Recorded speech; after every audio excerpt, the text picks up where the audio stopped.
మనుషుడైన ఒక చిత్రకారునికి సాధ్యమైంది. ఇంతకంటే జ్ఞానవంతుడు కదా దేవుడు.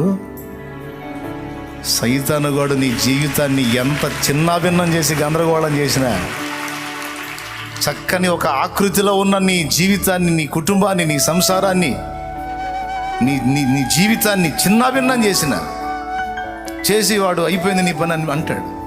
కానీ యేసయ్య ఏమంటాడు తెలుసా? ఆహా, అట్ట గీతలు గీశాడా వాడు, నువ్వేం భయపడవాకు, అందులో నుంచి నేను ఇంకొక షేపు తీసుకొస్తా, ఆ గీతల్లోంచి ఇంకొక షేపు నేను తీసుకొస్తా, నేనున్నా కదా, నేను మలుస్తా, నా వైపు చూడు, భయపడవాకు. అది అయిపోయింది. ఆ పిచ్చి గీతలే ఒక జలపాతం లాగా మార్చి పడేసిన చిత్రకారుని వల్లే పిచ్చి గీతల్లాగా అయిపోయిన మన బ్రతుకుని ఒక ఆకృతిలోనికి దేవుడు తేలేడంటారా?